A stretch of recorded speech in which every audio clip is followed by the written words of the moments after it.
supaya mereka itu selalu memelihara kasih sayang. Dan yang terakhir itu dimakan bubur procot. Bubur procot itu seperti bubur sumsum, tetapi di tengahnya itu ada pisangnya. Nah itu dimakan walaupun sedikit supaya putranya itu dapat lahir cepat. Si istri atau ibu yang hamil itu ada di tengahnya itu, sesudah itu disingkirkan bersama oleh suami istri itu, disingkirkan dalam artian disimpan supaya tidak diharu biru, tidak diganggu.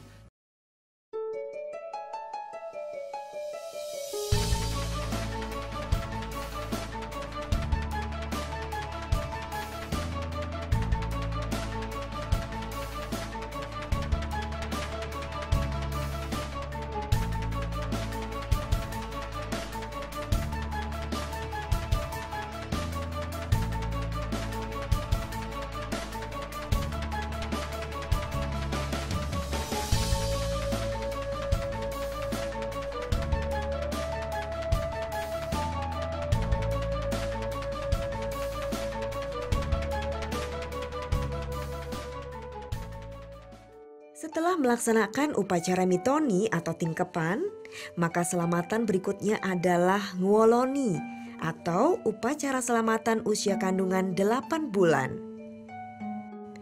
Wujud perlengkapan untuk selamatan ini adalah bulus angrem, yakni makanan yang dibuat dari susunan makanan klepon dan serabi.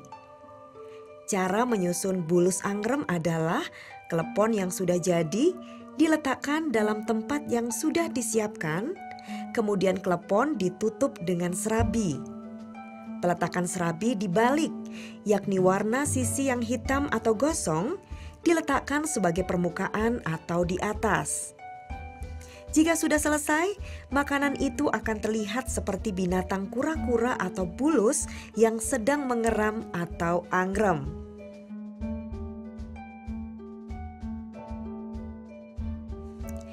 Saat usia kandungan memasuki 9 bulan, diadakan upacara nyangani.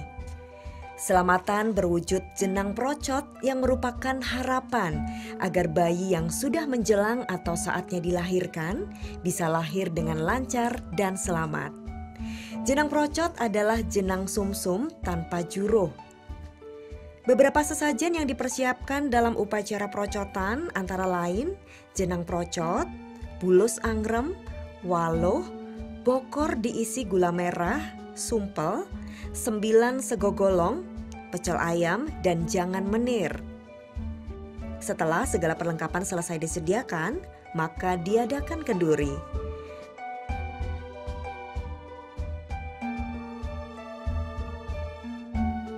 Jika usia kehamilan telah mencapai usia 9 bulan lebih 10 hari, dan bayi belum juga lahir bahkan mendekati bulan 10, maka kemudian diselenggarakan upacara pelencingan atau dawat pelencing. Orang yang datang membeli dawat pelencing dengan kreweng. Setelah dapat dawat, mereka kemudian pergi begitu saja atau pelencing yang merupakan harapan agar bayi segera bisa lahir dengan lancar.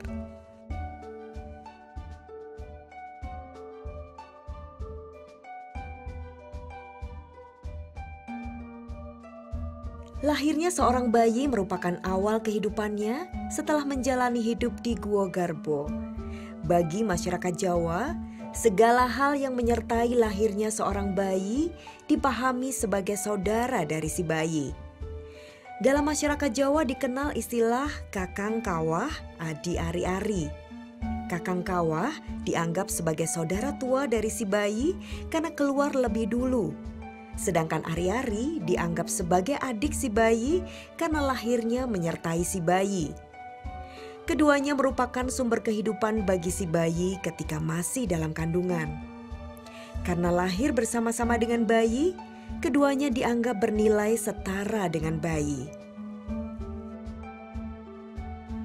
Perlengkapan untuk mendem ari-ari adalah periuk yang baru, benang, jarum, kertas bertuliskan huruf Arab dan Jawa, minyak wangi, kembang boreh, kunyit, garam, kemiri, gantal, uang logam Jawa, beras, gereh petek, daun keladi, dan mori. Prosesnya pertama-tama ari-ari dicuci sampai bersih hingga tidak ada lagi darah. Kemudian dimasukkan ke dalam periuk yang sudah diisi dengan daun sente. Dimasukkan pula perlengkapan lain seperti lawe, jarum, kunyit, kembang boreh, minyak wangi, beras maupun uang logam.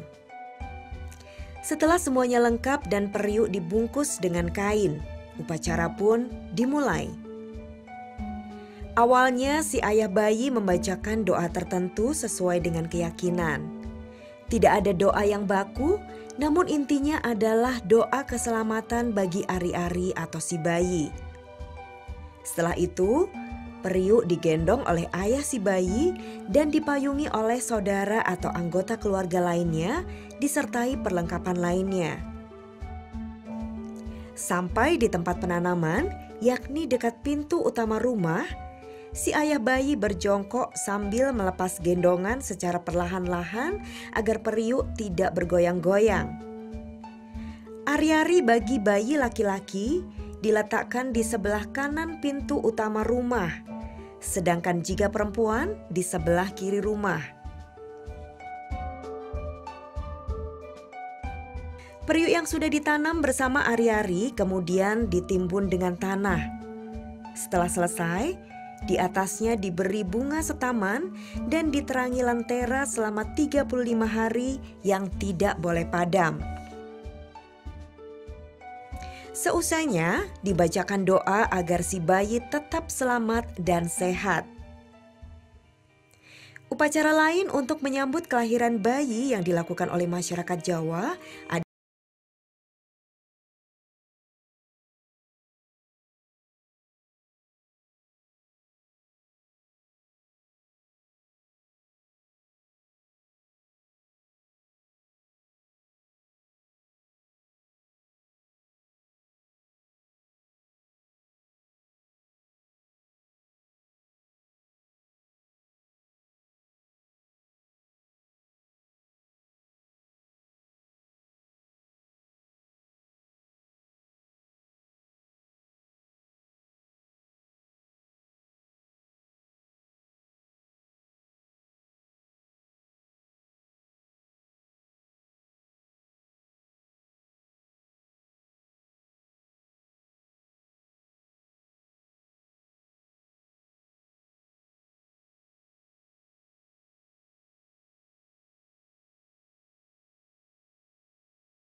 siapkan pula perlengkapan berupa ri kemarung, daun girang, daun widoro, daun lo, dan daun nanas yang diloreng-loreng dengan warna hitam dan putih.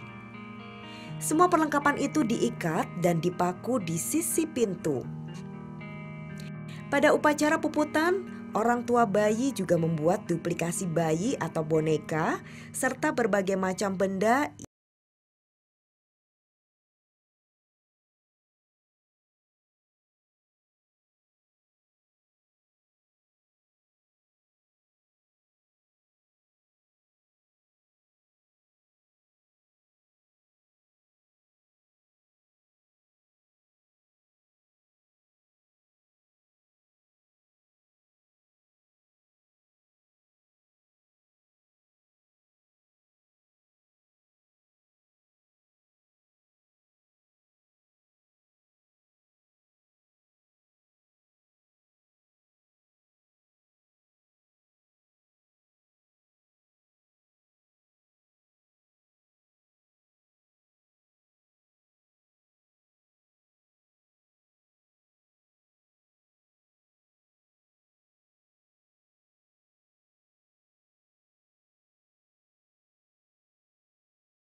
pun bahkan kecelakaan bagi anak tersebut.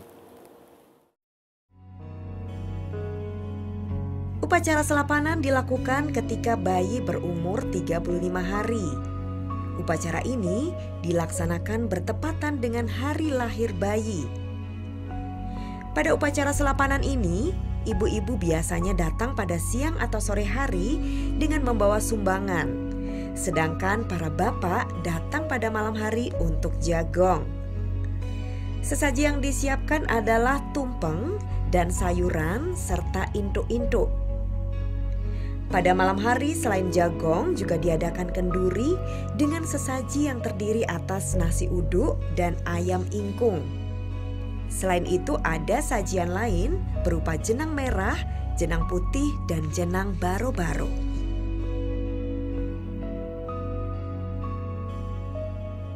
Pada saat jagongan juga diisi dengan kidungan. Tembang yang dikidungkan berisi tentang ungkapan syukur dan doa-doa agar jabang bayi dikaruniai keberkahan.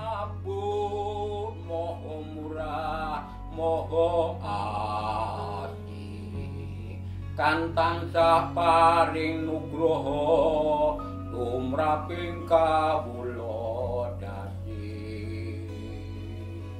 Kula saha jangan dika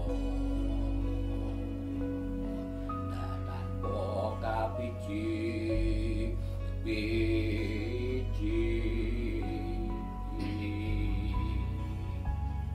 kul aundu bironas prayuga sira amuwus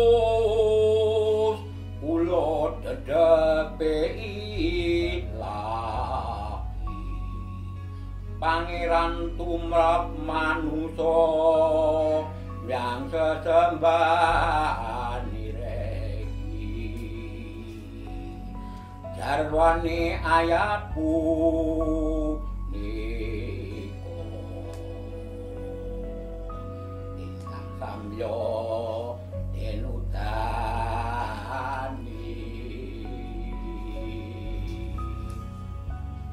Malikinas pangeran minangka ratu ing alam